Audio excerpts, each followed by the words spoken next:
নমস্কার বন্ধুরা, বেঙ্গলি স্বাস্থ্য কথায় আজকের ভিডিওর মূল তথ্য হচ্ছে গার্হস্থ্য জীবনে ব্রহ্মজ্ঞান লাভ। চলুন ভিডিওটি শুরু করা যাক।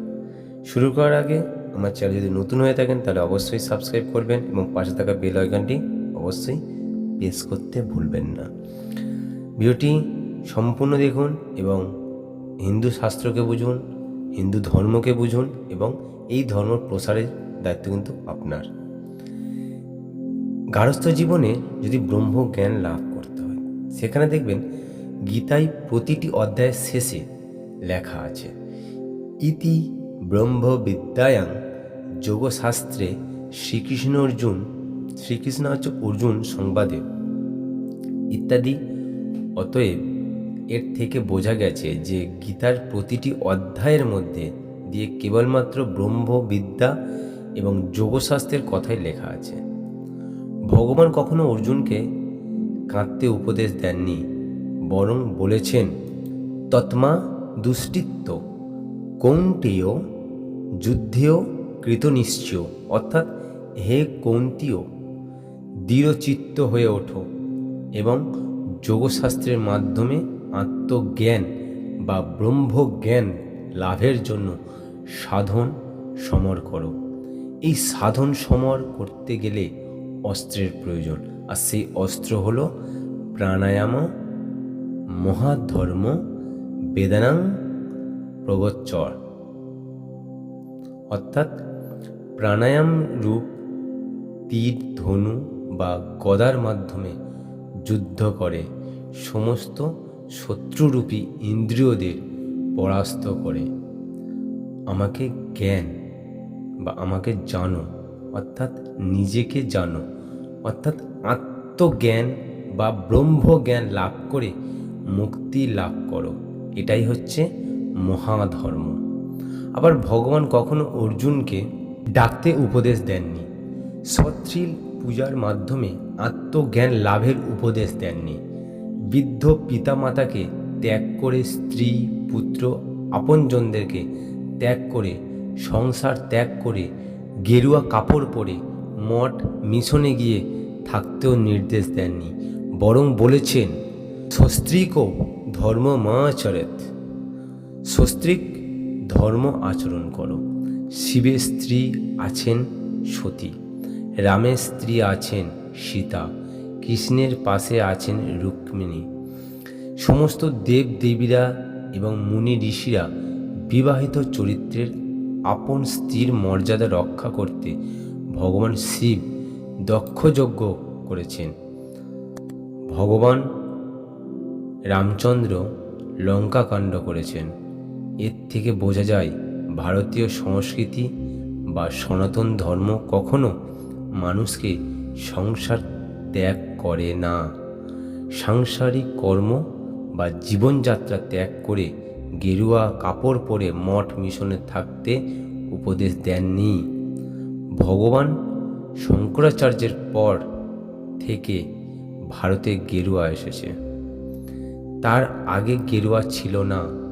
ঐতিহাসিকরা জানেন যে বৌদ্ধ ধর্মের প্রভাব এবং গেরুয়া শঙ্করাচার্যের প্রভাব থেকে ভারতে সংসার ত্যাগের প্রচলন এসেছে।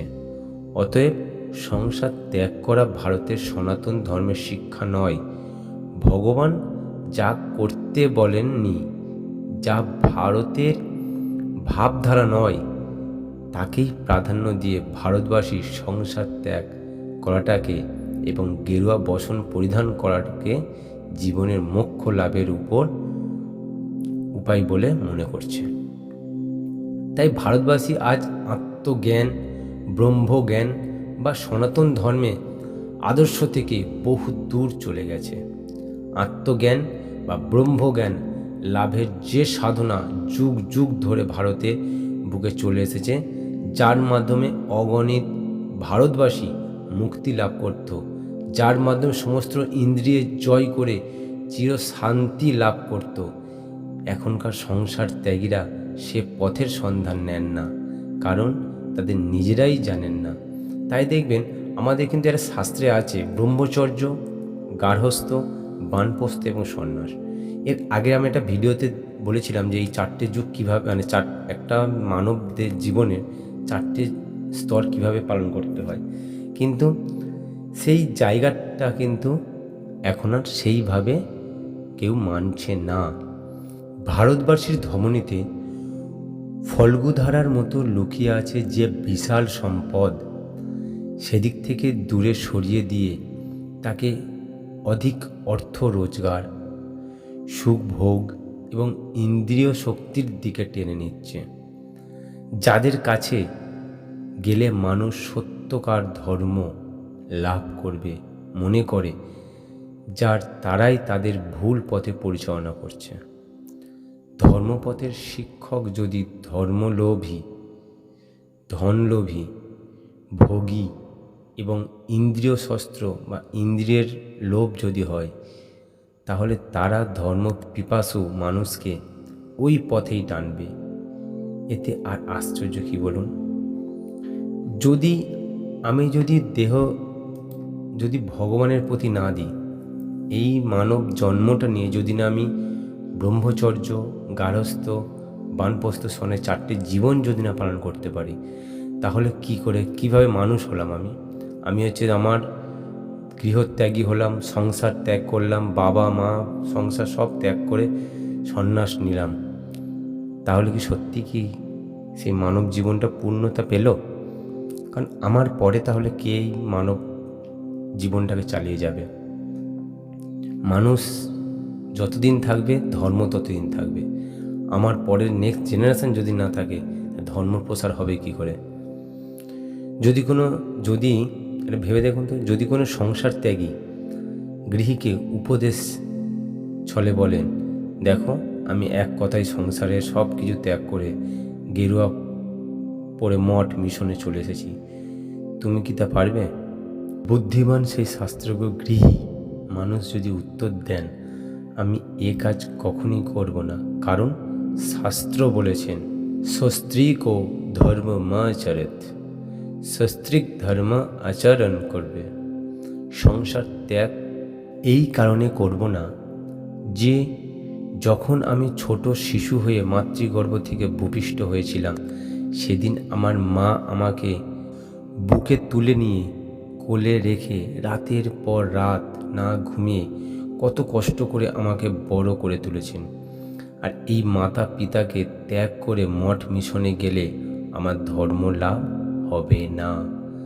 বিবাহ না করলে ব্যভিচার লিপ্ত হতে পারি, শঙ্কর জাতীয় মানুষ উৎপন্ন হবে। সস্ত্রীক ধর্ম আচরণ করা যাবে না, যা স্বাস্থ্য বিরুদ্ধে। কেউ যদি ভাবে মুক্তি চায় না, গেরুয়া চাই, তবে তা ফাঁসিবাজি বা ফাঁকিবাজি। ক্রিয়াযোগ হল সেই কৃতত্ব ব্রহ্মবিদ্যা বা যোগশাস্ত্র। যারা আত্মজ্ঞান লাভ করতে চায় না, তারা বৃদ্ধ পিতামাতাকে না দেখে মঠ মিশন থেকে প্রচুর ধনদৌলত নিয়ে নাড়াচাড়া করে। আরও অসংখ্য গৃহী মানুষ যারা আত্মজ্ঞান লাভ ও মুক্তি লাভ করে মনুষ্য জীবন সফল করতে চায়, তারা ধনী গরিব নির্বিশেষে সংসার থেকে যা উপার্জিত করেছিল অর্থে জীবিকা নির্বাহ করে আপন গৃহকোণে বসে কঠোর সাধনা নিয়োজিত থাক। ভারতীয় ভাবধারার এই অন্তর্প্রবাহকে চিরকাল তারাই ধরে রেখেছেন, বরং আগামী দিনে তারাই ধর্ম রক্ষার্থে এগিয়ে আসবেন। এ উদ্দেশ্যে মহাত্মা রামপ্রসাদ বলেছেন, তোর সংসার ধর্ম বড় ধর্ম মা, তাই পারি না ছেড়ে দিতে। যোগীরাজ শ্যামাচরণ লাহিড়ী মহাশয় ও গৃহী জীবনযাপন করে সাধনার সর্বোচ্চ স্থানে পৌঁছে বলেছেন, 4 আশ্রমের মধ্যে গার্হস্থ্য আশ্রম শ্রেষ্ঠ। গার্হস্থ্য আশ্রমের উপরের বাকি 3টি আশ্রম নির্ভরশীল। যোগীরাজের এই প্রত্যেক যোগীদের কিন্তু একটাই জীবন বলেছিল, যে গার্হস্থ্য জীবন। দেখবেন যোগীরাজ শ্যামাচরণ সনাতন মিশনের মাধ্যমে স্থাপিত হলো মানুষ তৈরির মন্দির। মানুষ এখান থেকে খুঁজে পাবেন তাদের জীবনের সর্বশ্রেষ্ঠ কাম্য আত্মজ্ঞান বা মুক্তি লাভের পথ। তাই সমস্ত হিন্দু সনাতনীদের কিন্তু ব্রহ্মচর্য, গার্হস্থ্য, বানপ্রস্থ এবং সন্ন্যাস এই 4টি আশ্রম কিন্তু পালন করতেই হবে। তাই প্রত্যেক হিন্দু সনাতনী ভাই বোনেদেরকে একটাই অনুরোধ, আপনারা কিন্তু প্রত্যেকেই গার্হস্থ্য জীবন পালন করুন। তবেই কিন্তু আমাদের নেক্সট জেনারেশান আসবে এবং নেক্সট জেনারেশান আমাদের এই ধর্মটাকে আরও এগিয়ে নিয়ে যাবে।